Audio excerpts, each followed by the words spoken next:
यदि तुम्हें लग रहा है कि मेरे छल के वार से बच गए हो, तो मुझसे भी बच जाओगे। ये तुम्हारी सबसे बड़ी भूल है कृष्ण। मेरे पास बहुत सारे मायावी अस्त्र हैं, जो क्षण भर में ही तुम्हें विष्णु लोक पहुंचा देंगे। तो फिर प्रतीक्षा क्यों करा रहे हो? बालक, मैं परिहास नहीं कर रहा हूँ। मुझे पता है, तभी तो कह रहा हूँ शीघ्र दिखाओ ना। मुझे तुम्हारे सारे मायावी अस्त्र देखने हैं। कैसे बालक हो तुम? मैं यहाँ खेल दिखाने नहीं आया हूँ।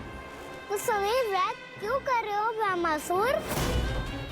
जो करने आए हो वो ही करो ना। अब देखो कैसे तुम्हारे प्राण एक ही वार में इस देह का साथ छोड़कर उड़ जाएंगे। मेरी मायावी अग्नि तुम्हारे भोले भाले से इस मुख को जलाकर भस्म कर देगी।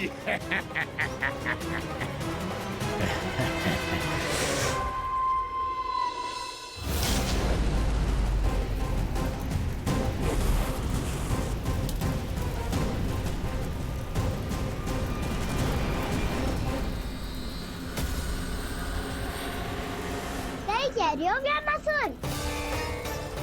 भोला भाला तो दिखता हूँ मैं। मैया भी यही कहती है।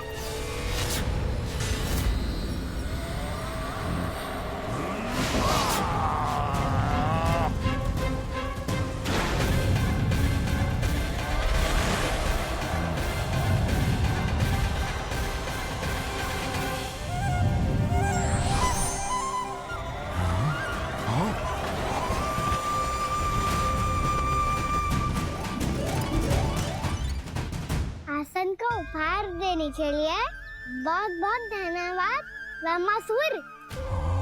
बहुत समय से खड़े खड़े थक गया था मैं।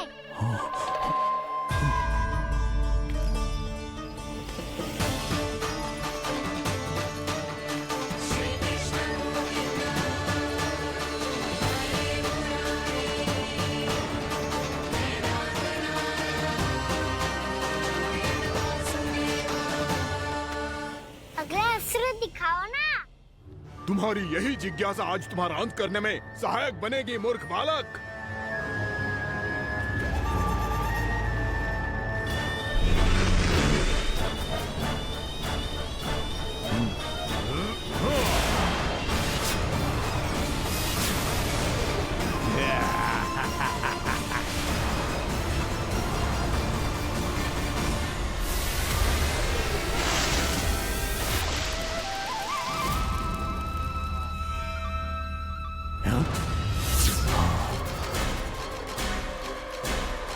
अच्छा, पर प्रक्षालन करना चाहती थे तो पहले क्यों नहीं बताया?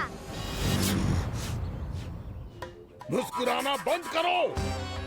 तुम्हारी ये हंसी मुझे कांटों की तरह चुभ रही है। पर मैया तो कहती है कि मेरी मुस्कुराहट फूलों की तरह है।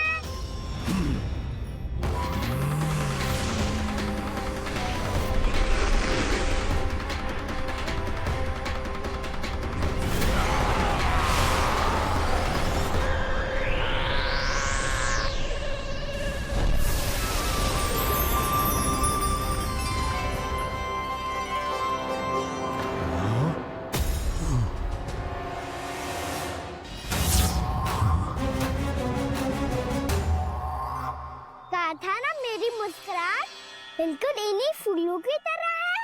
और तो कर क्या रहे हो सर? कभी आसन दे रहे हो, कभी पद प्रक्षालन कर रहे हो, और अब फूल भी चढ़ा दिए। तुम मुझ पे वार करने आए हो कि पूजा करने? तुम्हारी पूजा तो मैं अब ऐसी करूंगा कि तुम मृत्यु के बाद भी मुझे भूल नहीं पाओगे बालक।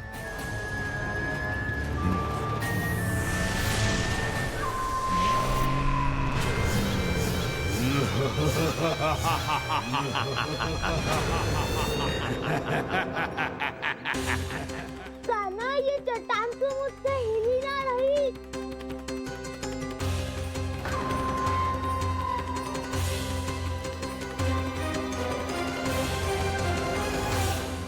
अभी कंदरा के अंदर कुछ क्षणों में ही प्राण वायु समाप्त हो जाएंगे।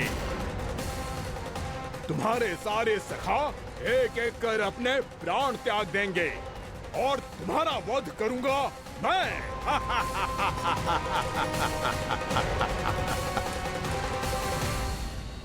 अरे सब जन बच के रहना। छलिया आया हुआ है वृंदावन में। अरे छलिया आ गया है। वृंदावन में मायावी छलिया। अरे क्या होगा? कौन छलिया? मायावी छलिया सबको चलता है वो। हाँ, कुछ भी कर सके है वो। बहुत भयानक। अरे भानु ठहर जरा, क्या हुआ? बहुत भयानक है वो, बच के रहना सब लोग। अरे भेष बदल ले तो है वो। हाँ। क्या होगा? छलिया है वो। अरे मेरी बात तो बताओ। रानी भाभी, रानी भाभी, कान्हा घर पर ही है ना? ऐसे भड़बड़ा क्यों रहे हो? कोई भूत देख लियो है क्या? भूत ना भाभी, छलिया से भेंट हो गई। सच्ची का मायावी छलिया है भाभी। क्या उल्टा सीधा बोले जा रहे हो? ठीक से बताओ। अब बोलो भी। वो कान्हा के पीछे पड़ो है वो। मेरे लल्ला के पीछे? हाँ रानी भाभी, हमारे अचेत होने से पहले हमने उसे ये कहते सुना था कि वो वृंदावन आने वाला है कान्हा से मिलने। हे नारायण, मेरे कान्हा की रक्षा करना। जसोदा जी, मायावी छलिए से बचना बालकों के बस की बात ना है। जीजी, बालक वन में अकेले हैं।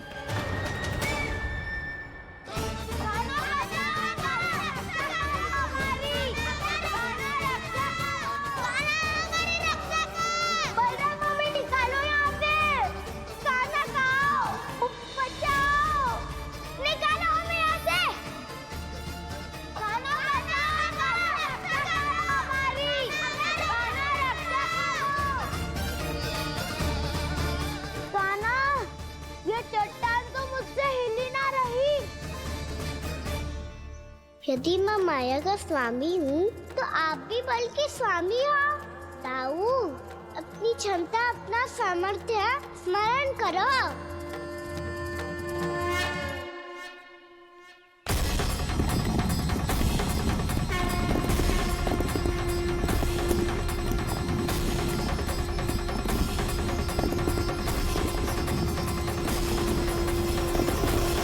इससे पहले कि वो कंदरा का द्वार खोल के तुम्हारे सखाओं को बाहर निकाले, मैं तुम्हारे प्राण ले लूंगा कृष्ण।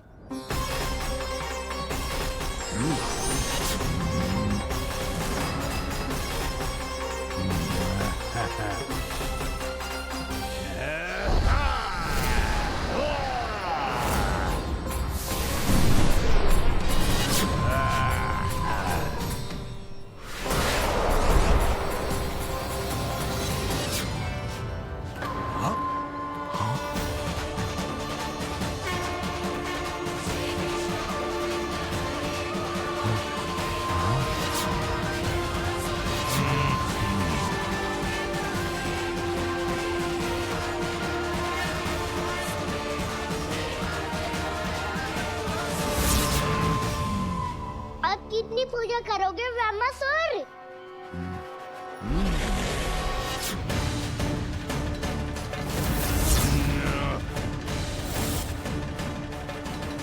प्रभु तो खेल खिला रहे हैं इससे, और ये खेले जा रहा है विवश होकर, उनकी माया से बाध्य होकर।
जो प्रभु के सामने माया करने आया था वो स्वयं को ही माया में उलझा हुआ पा रहा है। नारायण नारायण। लो, अब तो तुमने दंडवत प्रणाम भी कर लिया, माया भी कथा भी उपहार में दे दी। तुम चाहते क्या हो वामासुर? मेरी शरण में आना है क्या?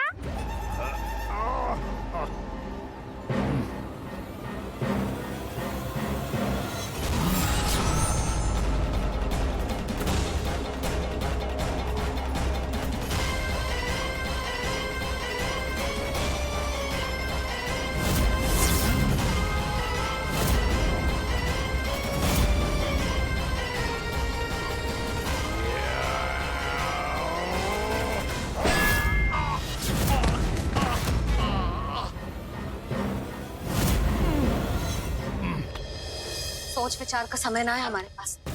अपने बालकों की रक्षा के लिए इसी क्षण हमें निकलना होगा।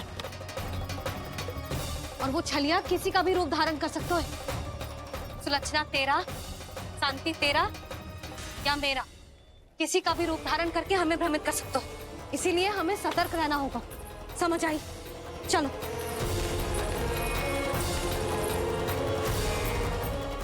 अभी भी समय है वामासुर, समय ले आओ। यदि मैया आ गई तो बात गड़बड़ हो जाएगी।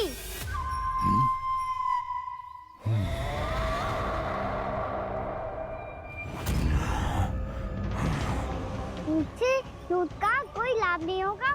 वामासुर, स्मरण करो तुम कौन हो? मायासुर का पुत्र हूँ मैं, अपने स्वामी महाराज कंस का सेवक हूँ, और तुम्हारा हूँ मैं काल।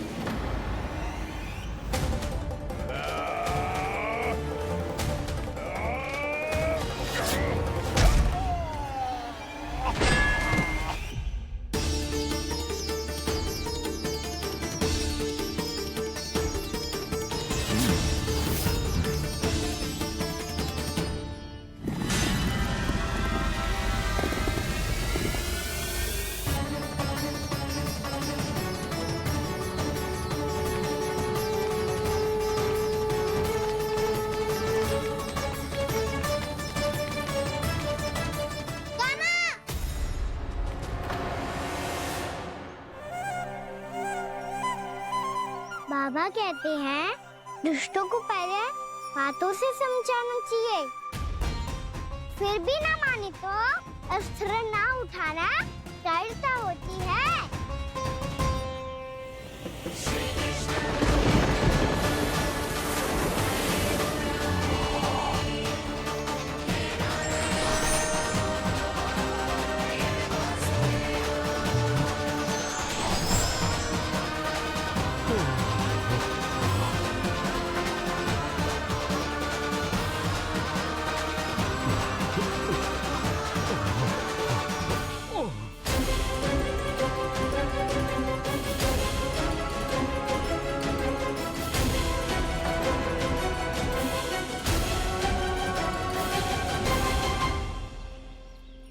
पता था मुझे, अपने बाबा के स्वरूप को हानि नहीं पहुंचाओगे। सही कही तुमने।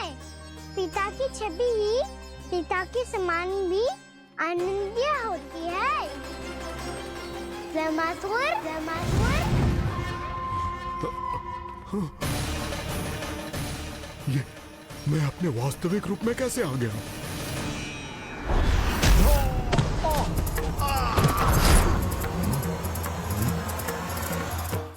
मेरे बाबा का स्वरूप नहीं लेना चाहिए था तुम्हें। मैया ने सिखाया है भूल को क्षमा किया जा सकता है, पर जानबूझ के किए गए अपराध के लिए दंड ही एकमात्र विकल्प होता है। ये बार बार अपनी मैया का नाम ले रहा है।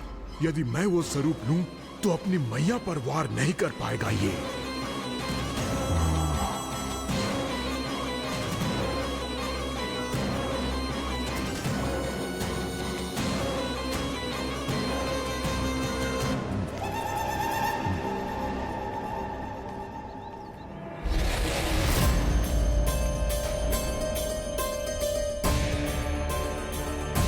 लल्ला, मैं तेरी मैया हूँ, अपनी मैया को मारेगा?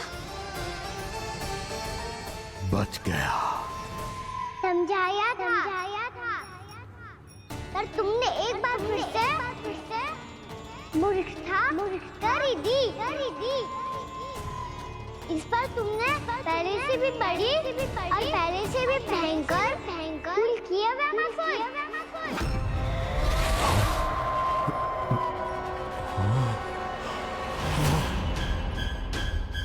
ये क्या हो रहा है मुझे? बार बार मेरा रूप क्यों बदल रहा है? ममता को समझे बिना अधिक समय तक मैया का स्वरूप हरण करके नहीं रख पाओगे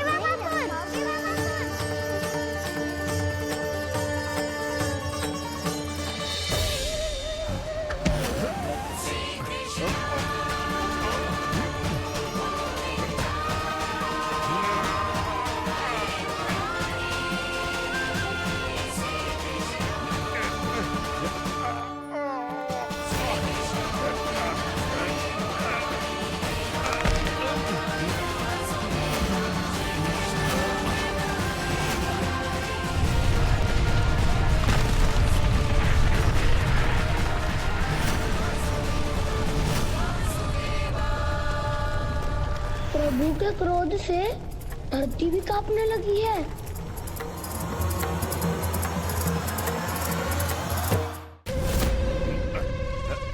पुत्र को मारने के उद्देश्य से एक माँ का रूप लिया तुमने। ये ममता का और मेरी मैया का घोर अपमान है रामासुर।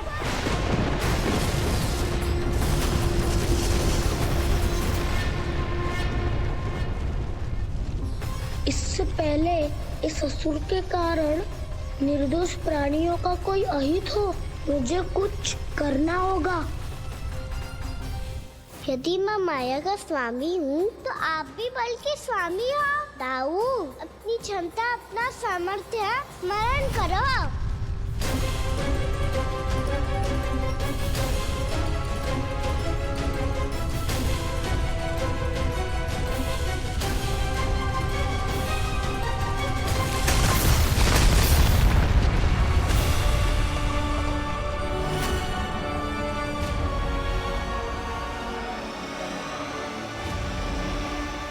अद्भुत बलदाऊ, अद्भुत।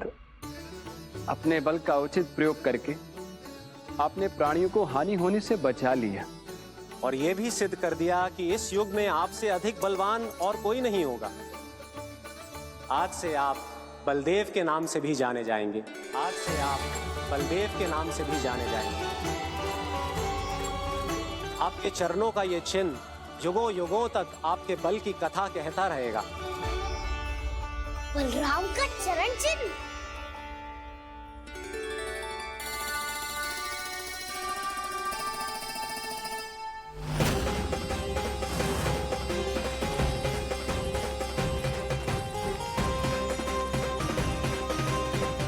मेरी माया से आज तक कोई नहीं बच पाया है। एक बार मुझे छोड़कर देखो, फिर पता चलेगा कि मैं हूँ कौन। पहले ये तो देख लो कि मैं कौन हूँ।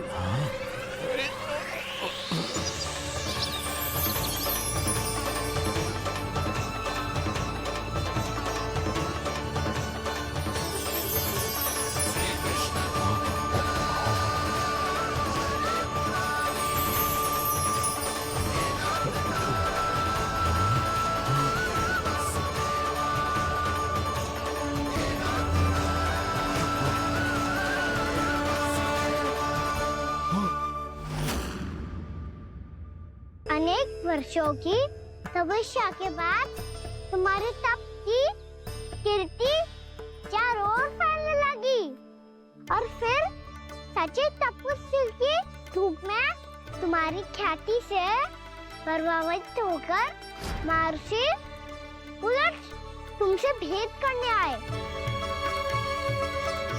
राजा भीमरथ, आपने ईश्वर की प्राप्ति के लिए सब कुछ छोड़ दिया पर अपना अभिमान नहीं छोड़ पाए। इसीलिए मेरे आगमन पर सम्मान के साथ खड़ा होना तो दूर, मेरा अभिवादन भी नहीं किया। अभिमान तपस्वी का गुण नहीं होता है राजन, अभिमान राक्षसी गुण है।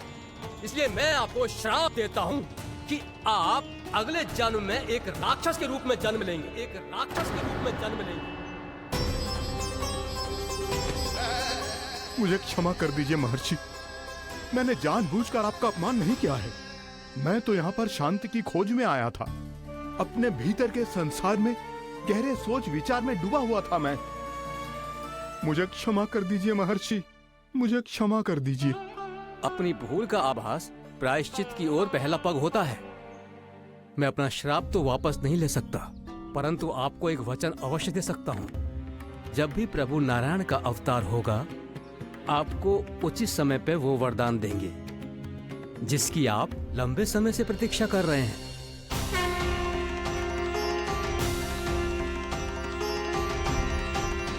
प्रभु, आपने मेरी आंखें खोल दी। अब मुझे पता चल गया है कि आप कौन हैं और मैं कौन हूँ। इसलिए आप मुझ पर कृपा करके अपने चरणों में स्थान दे दीजिए।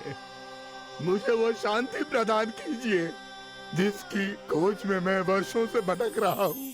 शांति तो मोक्ष में ही है, इसीलिए मैं तुम्हें मोक्ष का वरदान देता हूँ।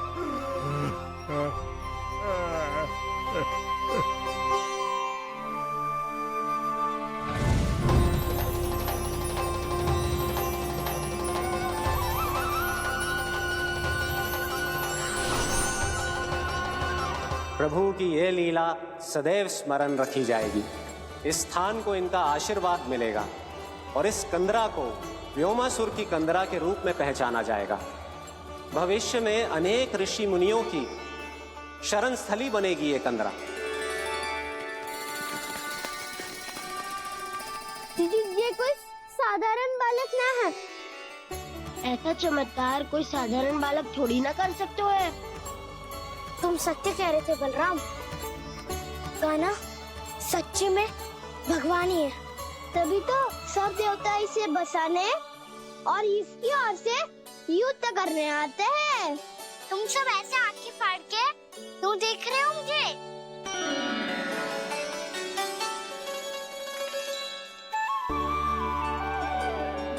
बलराम, तुम बलवान हो और कान्हा भगवान है।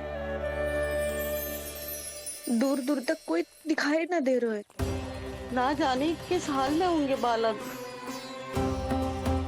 कहीं हम ही तो मार्ग ना भटक गए शीघ्रता के चक्कर में। अब तो एक पग भी ना चलो जा रहे हो। जल, किसी के पास जल है क्या? कंठ तो मेरा भी सूख रहा है मौसी। भाभी, निकट ही जमुना जी है, कहूँ तो वहाँ से जल ले आओ। मैं भी जा रही हूँ भाभी, एक से भले दो। हाँ चल, शीघ्रता से आओ। हाँ।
जानकी, जानकी, क्या होगा इसे? देखो ना जी, अब छलिया की सूचना मिलते ही हम सब बालकों को ढूंढने चली गई और ढूंढते ढूंढते सबको बहुत प्यास लगी आई जी।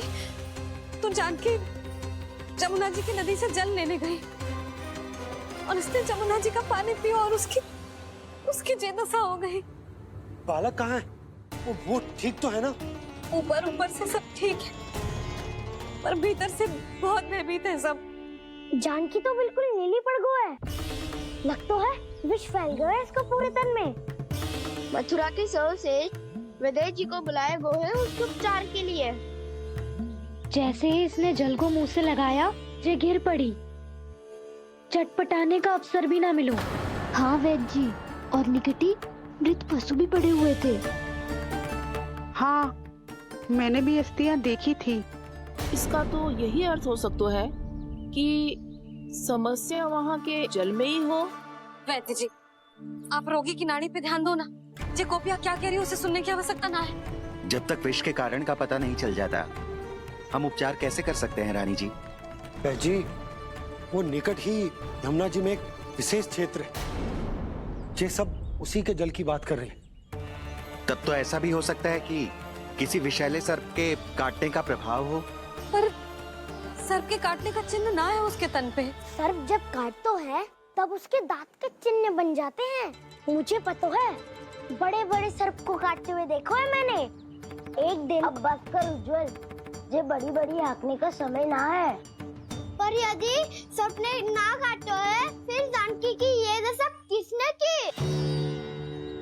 अवश्य किसी राक्षस ने की होगी। नाना, कोई विषैला पशु भी तो हो सकता है। यह अवश्य किसी महाविषैले सर्प के विष से हुआ है। सर्प ने भले ना काटा हो, लेकिन यह अवश्य ही किसी महाविषैले सर्प के विष के कारण हुआ है। कालिया नाग। कालिया नाग?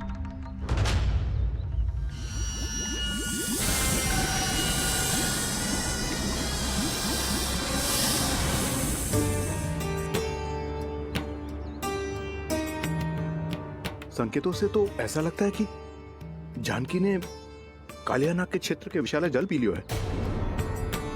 कालिया नाग एक लोक श्रुति है, कल्पना में गढ़ी हुई एक कथा, और कछु ना है। हमें जाके पता लगाना पड़ेगा। पर हमें वहां जाने से मना किया है ना बड़ों ने। उज्जवल सही कह रहे हो है।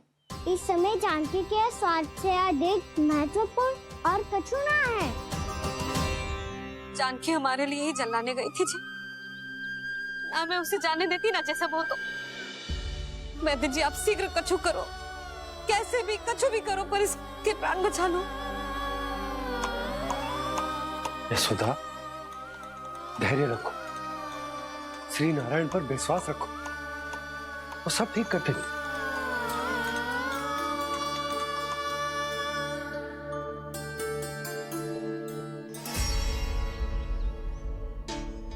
विष की काट की मेरे पास जितनी जड़ी बूटी थी, मैंने सब अर्क बना के पिला दी, पर इसकी दशा में अभी तक कोई सुधार नहीं दिख रहा है। ये अंतिम जड़ी बूटी है। अगर इससे भी चमत्कार नहीं हुआ, तो फिर जो नारायण की इच्छा।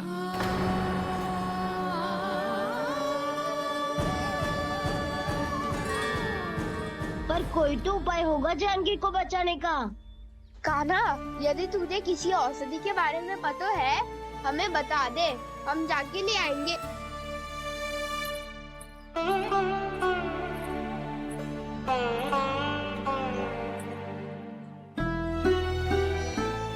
हे नारायण, हे प्रभु, मेरी जानकी के प्राण बचा ले प्रभु। क्या तो मैं अपने आप को कभी क्षमा न कर पाऊंगी। ये सारी मेरे ही कारण बनाई थी।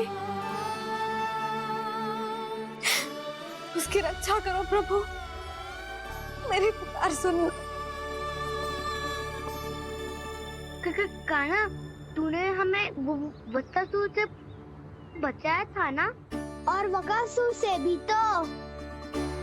और छलने से भी तो तूने ही बचाया था ना हमें। क्या ऐसा कोई उपाय ना है जानकी को बचाने का? धनवंतरी,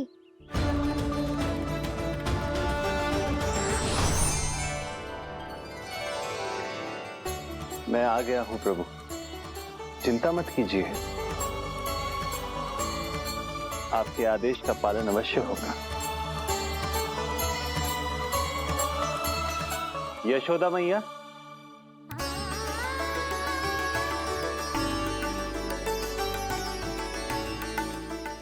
आपको कोई पुकार रहा है।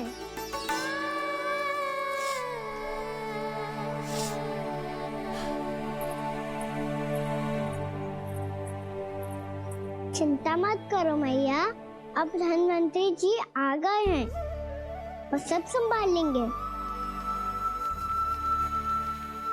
धनवंतरी जी कौन है? जिन्होंने संसार का आयुर्वेद दिया, आरोग्य के देवता, वे श्री नारायण के अवतार।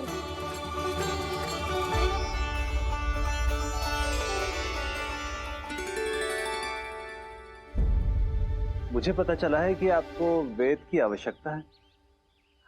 हाँ हाँ, भीतर आइए। आइए आइए बैठे जी। जी रे। मथुरा का सर्वश्रेष्ठ वैद्य अर्थात मैं यहाँ आ चुका हूँ और रोगी को जितनी औषधि की आवश्यकता थी सब दे चुका हूँ। निश्चित रूप से आपने विष की काट के लिए बहुत ही उत्तम अर्क तैयार किया है। इसीलिए किसी और वैद्य की आवश्यकता नहीं है। किंतु आप अकेले कितना कुछ करेंगे वैद्यराज? मुझे अपना सहायक ही बना लीजिए। पर जो करना था मैं पहले ही कर चुका हूँ। हाँ, वो तो आप कर चुके हैं, बस रोगी के तन से विष निकालना शेष है ना वैद्यराज? हाँ हाँ, बस वही शेष है। इनके रक्त को विष रहित करने में मैं आपकी सहायता करूंगा। पहले ये संजीवनी मानी जाने वाली इन लाल फूलों की बूटी को भी घिसना है ना?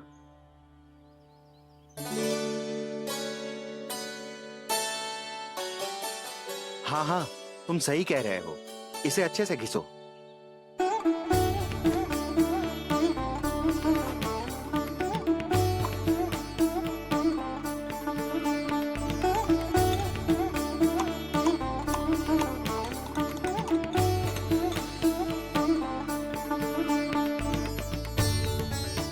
और ये नीले फूलों को भी तो मिलाना है ना?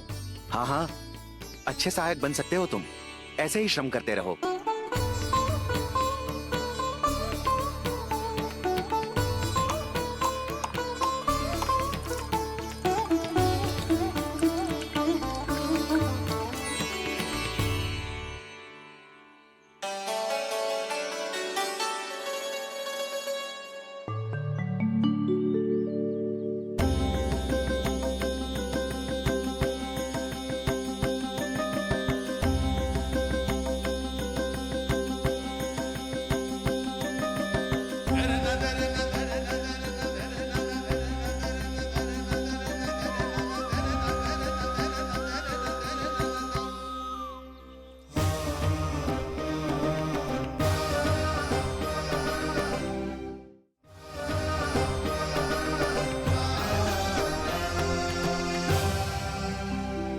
जानकी स्वस्थ हो जाएगी ना धनवंतरी जी?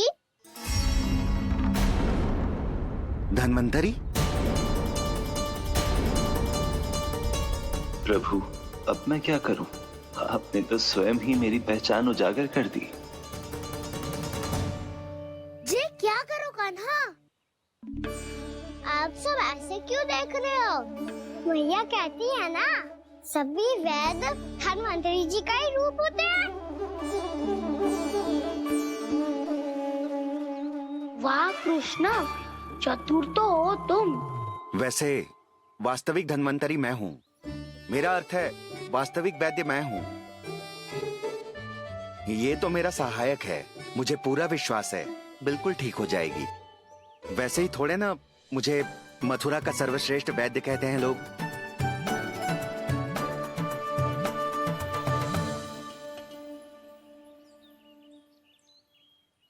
जसोदा भाभी, जसोदा जी, जानकी को चेतना आ गई। जानकी, जानकी, जानकी, तू ठीक है ना? क्षमा करना भाभी, मैं आपके लिए जल ना ला पाई।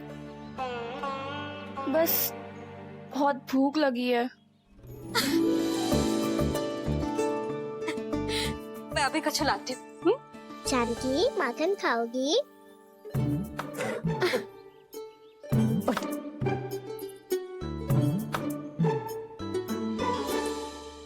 आजा, तू ही खिला दे लल्ला।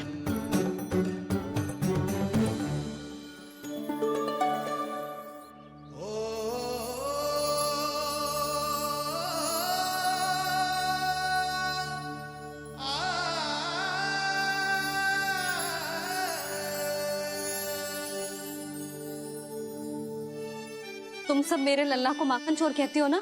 आज देखो, अपना ही माखन जानकी को खिला रहे हो।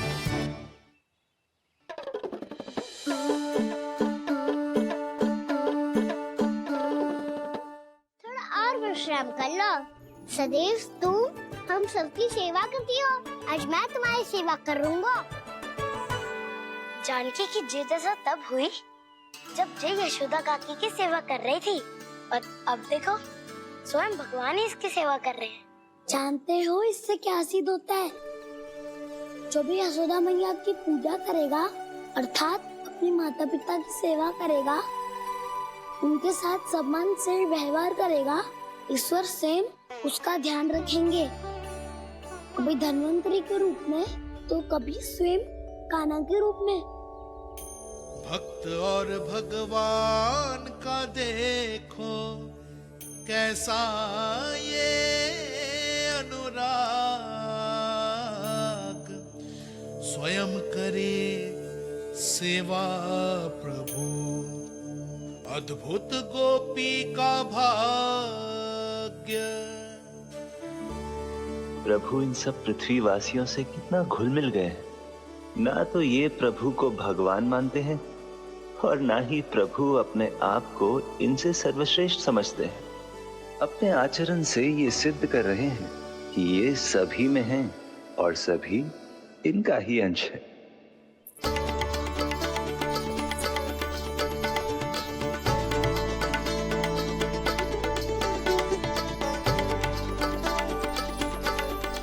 प्रभु, अब मुझे जाने की आज्ञा दीजिए।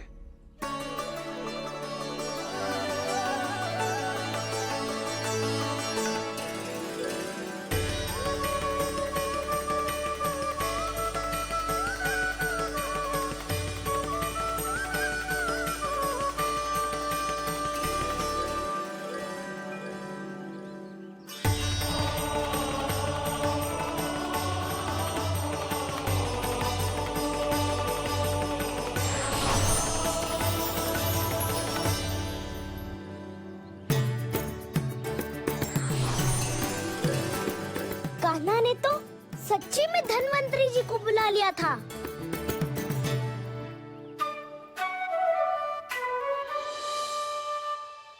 जब से कान्हा का जन्म हुआ है ना, मैं तब से देख रही हूँ, तब से हम पे कोई भी संकट आती है ना, तो अचानक से कोई अपरिचित हमारी सहायता करने आ जाता है, और जाते समय कान्हा की आज्ञा लेके जाते है, और कभी कभी तो इसे प्रभु बोल के जाते है। बाबा संभालो।